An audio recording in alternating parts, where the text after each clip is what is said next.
Você conhece alguém soberbo? Você já se pegou dominado por esta condição, que é um sentimento, mas que também passa por uma estrutura, uma construção racional? Hoje nós vamos falar sobre o primeiro pecado capital, a soberba. Provérbios, que traz a sabedoria dada por Deus a Salomão, nos diz o seguinte: a soberba, ela precede a ruína, e a altivez do espírito precede a queda. Capítulo 16, verso 18. A soberba faz com que o reconhecimento das práticas pecaminosas aconteça de uma maneira tardia. Quando o homem ele olha ao seu redor, ele olha para a sua própria vida e ele se sente a causa maior do seu sucesso, é muito difícil para esse homem reconhecer um estado de dependência de Deus ou mesmo uma condição pecaminosa. A soberba faz com que homens pratiquem imoralidades muitas e ainda assim por um tempo continuem prósperos.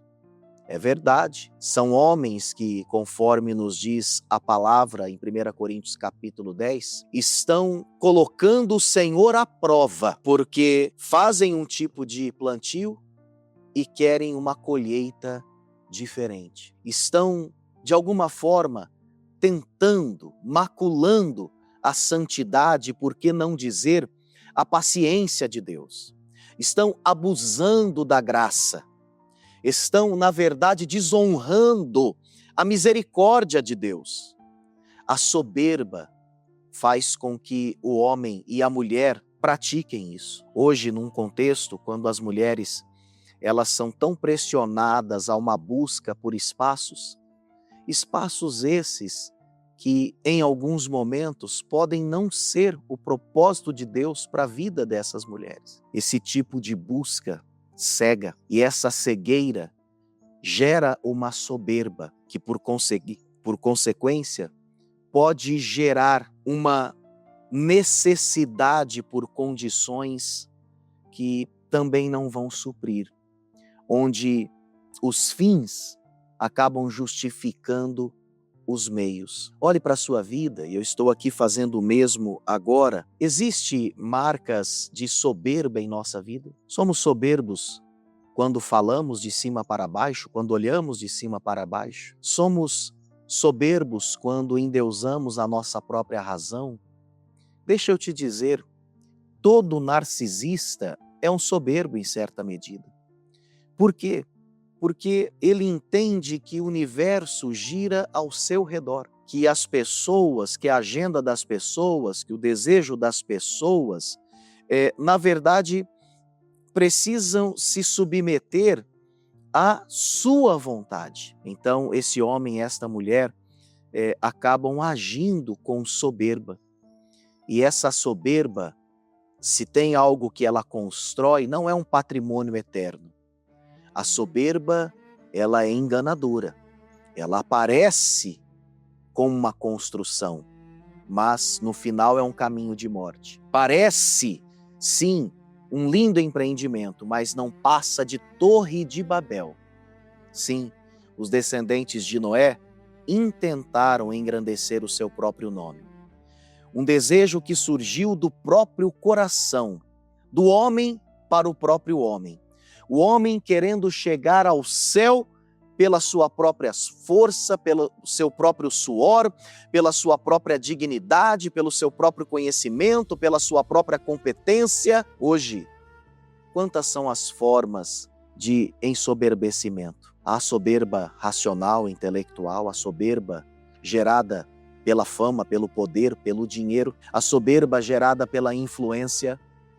Qual é o tipo de soberba que representa o seu ponto fraco? Lembre-se disso.